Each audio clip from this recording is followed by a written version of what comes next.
ಇದು ಖಾರ ಇಲ್ಲದೆ ಇರುವ ಡೊಣ್ ಮೆಣಸಿನ್ಕಾಯಿ.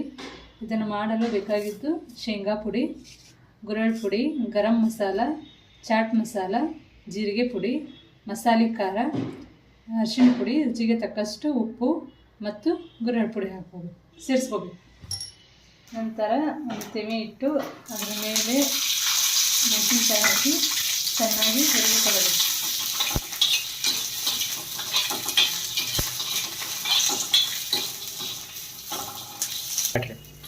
ಹುರಿದ ನಂತರ ಚೆನ್ನಾಗಿ ಹುರಿದ ನಂತರ 1-2 ನಿಮಿಷ ಬಾಯಲ್ಲಿ ಮುಚ್ಚಿ ಪಕ್ಕಕ್ಕೆ ಇಡಿ. ಗ್ಯಾಸನ್ನು ಆಫ್ ಮಾಡಿ. ಇವಾಗ ಮೆಣಸಿನಕಾಯಿಗೆ ತುಂಬಲು ಮಸಾಲೆಯನ್ನು ರೆಡಿ ಮಾಡಿಕೊಳ್ಳೋಣ. ಮೊದಲು ಚಾಟ್ ಮಸಾಲ ಹಾಕೋಣ, ಅರಿಶಿಣ ಪುಡಿ, ಜೀರಿಗೆ ಪುಡಿ, ಗರಂ ಮಸಾಲ, ಮಸಾಲೆ ಖಾರ, ಹಾಗೆ ಗುರೆಳ್ ಪುಡಿಯನ್ನು ಸೇರಿಸಿ ರುಚಿಗೆ ತಕ್ಕಷ್ಟು ಉಪ್ಪನ್ನು ಬೆರೆಸೋಣ.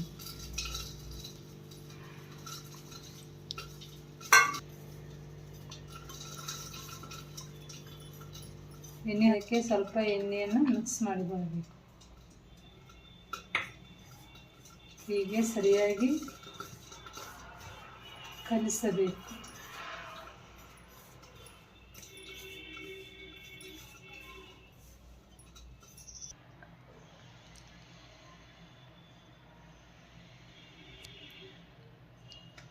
ಈಗ ಹುರಿದ ಮೆಣಸಿನಕಾಯಿಯನ್ನು ಒಂದು ಪ್ಲೇಟಿಗೆ ತೆಗೆದುಕೊಂಡು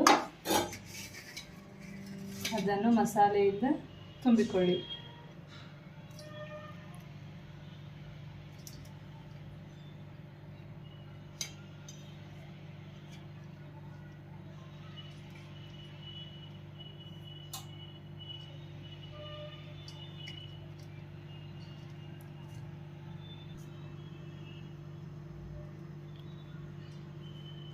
ಈಗ ಒಂದು ಪಾತ್ರೆಯನ್ನಿಟ್ಟು ಒಗ್ಗರಣೆಯನ್ನು ಮಾಡೋಣ. ಪಾತ್ರೆಗೆ ಸ್ವಲ್ಪ ಎಣ್ಣೆ ಹಾಕಿ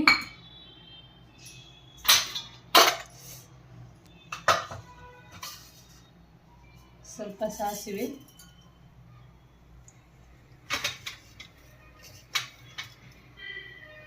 ಎಣ್ಣೆ ಕಾದ ಮೇಲೆ ಸಾಸಿವೆ, ಸ್ವಲ್ಪ ಜೀರಿಗೆ, ಜಜ್ಜಿದ ಬೆಳ್ಳುಳ್ಳಿ ಹಾಗೆ ಕರಿಬೇವು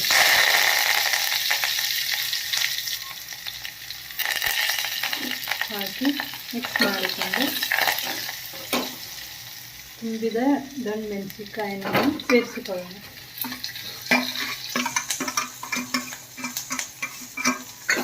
ಆಗ ಮತ್ತೆ ಚೆನ್ನಾಗಿ ಕಲಿಸಿಕೊಳ್ಳಿ.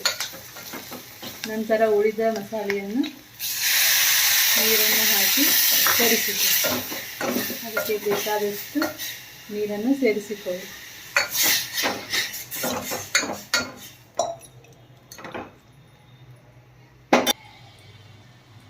ಈಗ ಹುಣಸೆ ರಸವನ್ನು ಸೇರಿಸಿಕೊಳ್ಳಬೇಕು. ನಂತರ ಸ್ವಲ್ಪ ಬೆಲ್ಲವನ್ನು ಹಾಕಬೇಕು.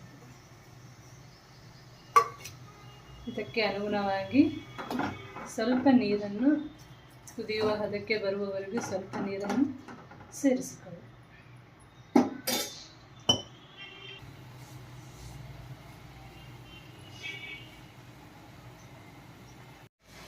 ಚಪಾತಿ ಅಥವಾ ರೊಟ್ಟಿಯ ಜೊತೆಗೆ ಡೊಣ್ ಮೆಣಸಿನಕಾಯಿ ಪಲ್ಯ ತಿನ್ನಲು ಚೆನ್ನಾಗಿರುತ್ತೆ.